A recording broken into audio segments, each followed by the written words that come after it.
Good morning, students. Now we will continue lesson number 3, glimpses of the past. Number 5, up to 4 we have learned in the last class, and today we will start from 5th. Operations 1765-1835. But the British continued to operate Indian in 1888. They had passed regulation 3rd. Under it, and Indian could be jailed without trial in a court. By 1829, Britain was exporting British goods worth 7 crore rupees to India.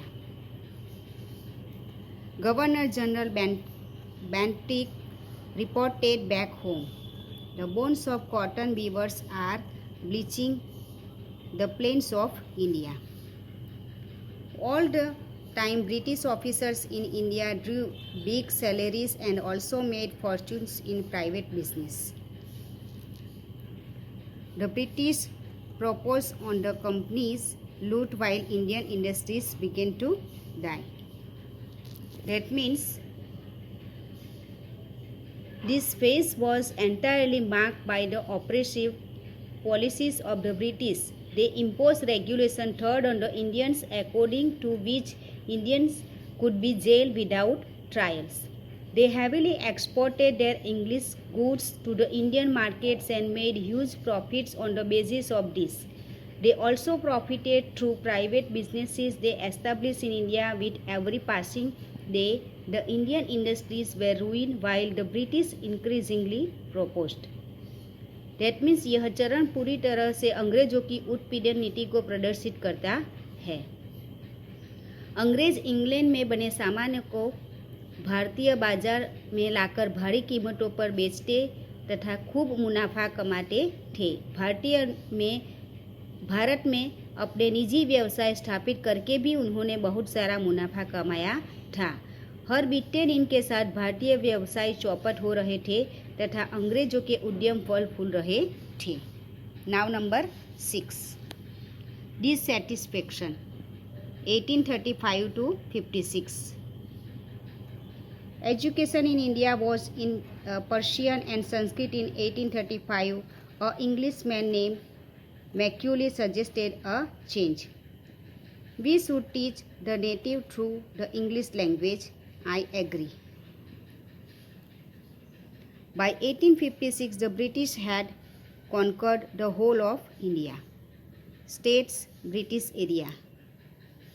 English education produced clerks to whom the British gave pretty jobs under them. Incidentally, it also produced to a new generation of intellectuals. We must educate our brothers and try to improve their material conditions. For that, we must convey our grievances to the British Parliament. They cared little about the needs to Indians.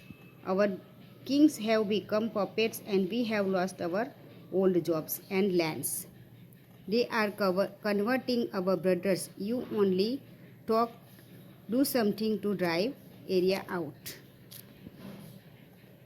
That means deep-rooted dissatisfaction had spread among the Indians by this time. The British tried to replace the Persian and Sanskrit language with their English language. They taught English language to the Indians without any uniformity and created a new class of intellectuals who could work as clerks or middlemen between the Indians and the British. These intellectuals invested a lot of faith in the English education and the English policies. The reality, however, was that British cared little about Indians. Many Indians lost their existing jobs and positions. By 1856, the British had established their rule on nearly the whole of India.